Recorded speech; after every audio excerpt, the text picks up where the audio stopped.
What is good, everyone? OJ over here from PlayerEssence, and welcome to the PE Nintendo Switch news video, but also a little bit more of a rant slash discussion. I've been wanting to talk about this because I've been having some people kind of silently call me out, and then some people call me out in general, but we'll get to that at the end. But let's go ahead and get into the news here. So Dragon Ball FighterZ, you guys see it in the title. There was a big uproar with this game as far as when it was released, or as far as when it was first announced, I should say, at E3, and that there's no Nintendo Switch version at the moment. And people are like, well, why isn't there a Nintendo Switch version? And all of this stuff. So I'll talk about all of that, and I'll talk about what Bandai Namco and the producer has said, but let's get into the article first where this came from. So the French website Gameblog talked to the producer of Dragon Ball FighterZ from Arc Systems Works when it comes to, or from Bandai Namco, one of those two, whatever. She's directly tied with the game, and they talked to her about this, and here is the question that they had to say, that they posed to her, and then I'll give you guys her answer. So here's Gameblog. Since the announcement of the game a few days ago, I have read many comments from players demanding a Switch version of Dragon Ball FighterZ. Speaking with people from Bandai Namco and with developers, I heard it would be hard to put it on the Nintendo Switch because the power limitations of the console, and you had already had to make concessions on the version Switch of Dragon Ball Xenoverse 2 because the porting is complicated. Is it true that the Nintendo Switch cannot run Dragon Ball FighterZ? Now, here's her answer, then I'll kind of get into this as far as what Gameblog said. Quote from the producer there, I do not know who told you that, but there is really no question of power. We do not really encounter any difficulty with the Nintendo Switch version of Dragon Ball Xenoverse 2. I will say that if we continue to receive requests from fans, we will manage to create a Switch version also.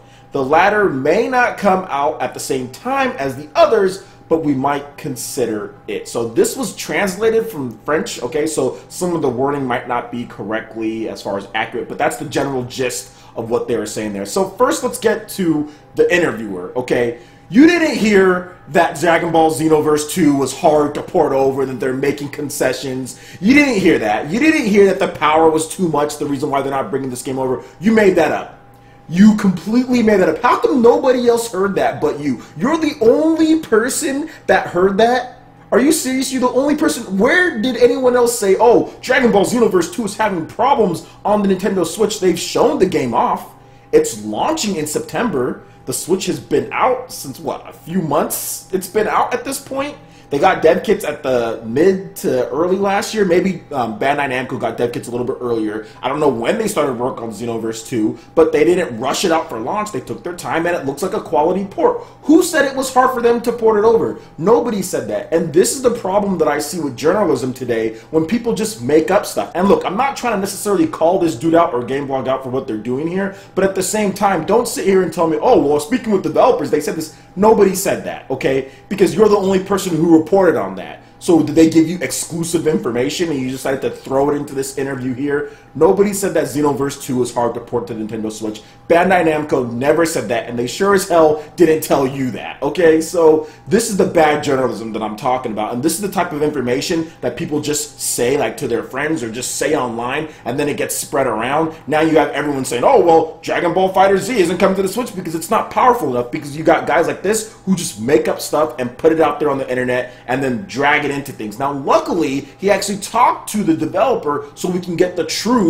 that it's a 2D fighter with hand-drawn sprites animations, or hand-drawn animations, and it's not a game that's super graphically intensive or anything, or that's going to be a problem. It's Unreal Engine 4. Nintendo Switch runs Unreal Engine 4. What type of concessions would you have to make for a 2D fighter? Like, come on now. Xenoverse 2 is completely 3D and was launched within less than a year of the system launching. How is that all of a sudden Dragon Ball FighterZ is just this graphically intensive game, but Xenoverse 2 is just so much weaker than what Dragon Ball FighterZ is doing? Come on, like, just put two and two together. These journalists sometimes, oh, that's why I said it kind of turns into a little bit of a rant, because I hate false information, especially with people with power, right? They're in the media, they're working there, yet they're saying stupid things like this. And I bet he told other people before he got to this developer, hey, this is what's going on. He made it up. In my opinion, he made this up. Now, let's talk about what she says here. If we show, like, demand for it. Okay, I don't like to port bag. I've never liked to port bag. And when I did port bag, I felt dirty afterwards when you start port bagging. So me, I've always just been like, hey, just buy a PS4, Xbox One. You know what I'm saying? Like if you want something and you want to make sure that you get content day one, you want to make sure that it's not gimped, you want to make sure that you get everything as far as third-party games go, just buy a PS4 and Xbox One. It's a lot easier, and it's just more of a fact that you're just going to get way more third-party support on PS4. That's why I have a PS4. That's why I have an Xbox One, so I don't have to port bag. People love to throw the fanboy name out there, but I'm not the person who say everything needs to come to my favorite console. I'm not the one doing that. I'm just like, if it comes, it comes. If it doesn't, I've got a PS4 and Xbox One and a PC that I can play it on. I always thought it was funny when people throw that name around at me. But moving on to this, I did retweet what they had to say. Multiple times I retweeted. You had bigger entities such as 2GG Gaming. They're most known for Super Smash Bros. For Wii U as far as putting on big, really good tournaments and their whole championship series that they have. You know, they're a big organization. They've retweeted it. Multiple other big YouTubers with 500,000 subscribers plus have made videos, talked about, hey, this is what we should do, and I'm on board because I think Dragon Ball FighterZ really suits what the Nintendo Switch is about. I think that type of game is really suited for this system and it can work well. I'm not asking for every single game to come over because I know some games probably just wouldn't do well and it would be a rushed port. I want quality. That's the biggest thing. So if that's fine if it comes out later down the line, that's cool, but I would like to see the game on there because I think it suits the fan base as far as what they're looking for. I think that the game just plays and looks so smooth and it would be nice to have that anywhere you go. Anywhere you go, you can boot up some Dragon Ball FighterZ and just tear it up. Whereas with the PS4 and Xbox One, you're kind of stuck at home for the most part if you want to use that garbage remote play because remote play is pretty garbage and you need another device for it. So to me, it really works well, right? It really works well for this. But I did want to get into this because there's been a lot of discussion online and it seems like Nintendo fans like to make up things and some of them like to downplay how bad the ports were to Wii U when comparing it to the Nintendo Switch because there's been a lot of uprising from certain people that, oh, well, the Nintendo Switch, it doesn't have the third-party support that the Wii U had and the Wii U support was so much better and people were happy. And it's like, no. I have a ton of third-party games that the Wii U got, okay? Here's a whole stack of them, and all of them ran bad or worse than their last gen counterparts, okay? All of them did. Now, I'm not trying to sit here and say that I don't want third-party support, but when you count up all the sales for these games, okay, and it doesn't even break 1.5 million, why are developers, seriously, at this point, with the young install base of the Nintendo Switch, why are developers going to scramble and rush to put ports out when they did the exact same thing on Wii U with this very small install base and almost all of their games flopped? I would say all of them flopped, not even almost all of the major third-party ports the Wii U got in the first year and a half, all of them flopped. Not a single game that I have right here broke 500,000 units. Now, why in the world, with the young install base of the Nintendo Switch, the flopping sales of the Wii U games, why would third-party developers go out and do the exact same thing? None of them would do that. Nobody with any business sense is going to go out there and do that. And look, like I said, they were rushed. A lot of them were gimped. A lot of them didn't have the same features as the other versions, yet they were charging $60 at launch. The only game out of this whole list here that was somewhat on par with the other versions that came out, even with last generation, was this game right here. Put it this way, Resident Evil Revelations, and this game sold bad too. So even when they made a day-and-date on-par version of as far as a Wii U port goes, it still didn't sell well. So third-party developers are not just going to rush out and follow the same strategy that they followed. And if you expected that, then I have a pot of gold to sell you because you are very gullible if you thought that they were going to do the same thing after that strategy already failed. Now, we're going to see some Japanese developers come out and make a lot of games and announce stuff like Square Enix with Dragon Quest 11, they have Lost Sphere, they have Project Octopath. In addition to Platinum Games, Bandai Namco, of course, already has Dragon Ball Xenoverse 2. We have an unannounced Tales game coming, and there's other titles here and there. Plus, we also have some mystery support from Software, which is a confirmed developer for the Nintendo Switch, in addition to Platinum Games, which is also a confirmed developer for the Nintendo Switch. but definitely getting all of the Japanese as far as the games go and all of the Western support is definitely going to take a little bit more time and a bigger install base in order to get some quality. Developers and even Western developers are going to wait for the install base to go up before they really put in motion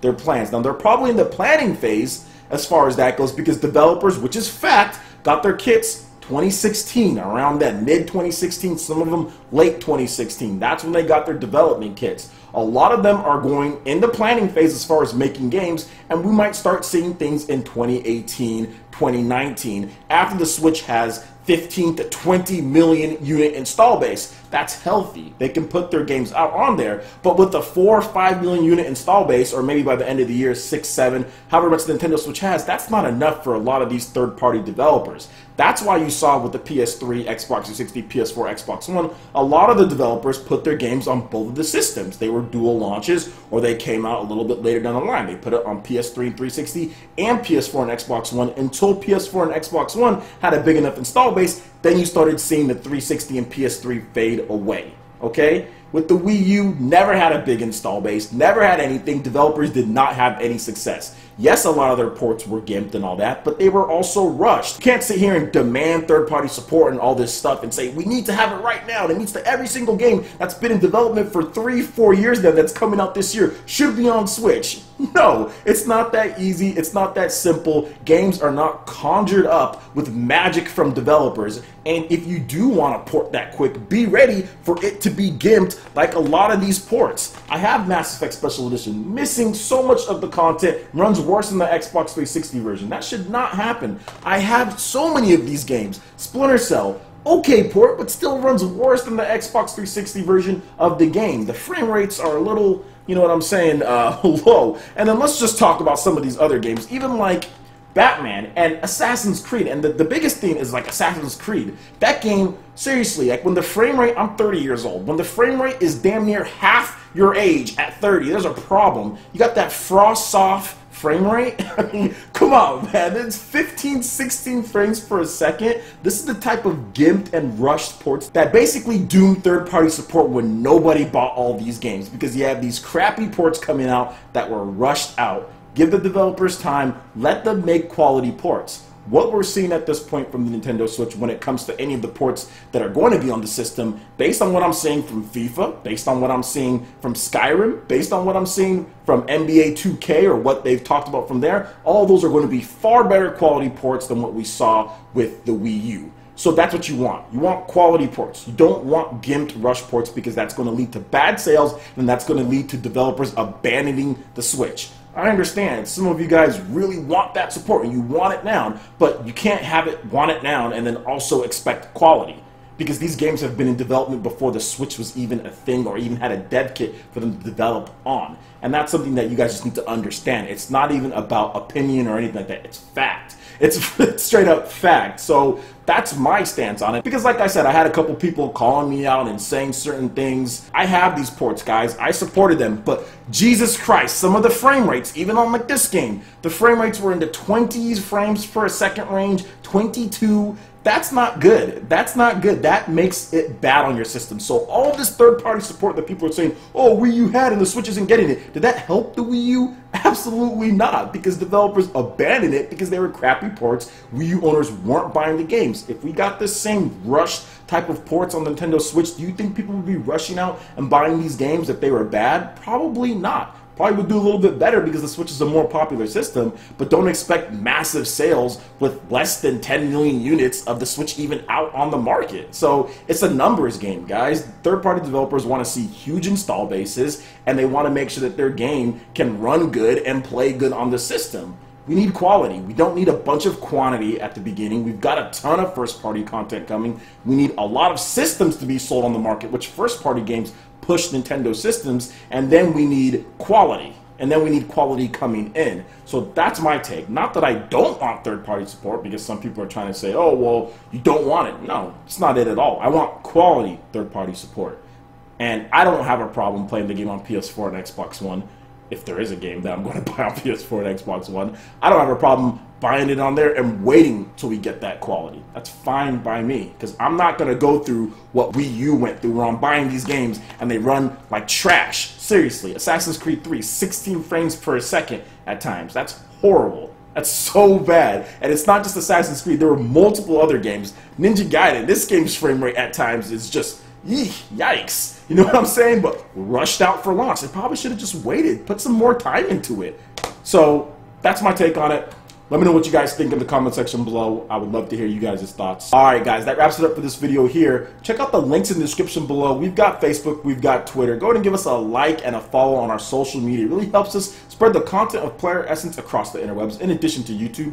Also, make sure you check out our Patreon page, link in the description below. We have some awesome prizes, giveaways, tournaments, $10 eShop, and more, even at the lowest tier. So support PE Live and PE Arena right here on PlayerEssence. Also, make sure you hit that like button if you did like this video. Lets me know you guys want more content like this going forward in the future. And subscribe to PlayerEssence for the latest news, reviews, discussions, and more. Thank you so much for watching. I will catch you, Ninja, for the next video. Peace.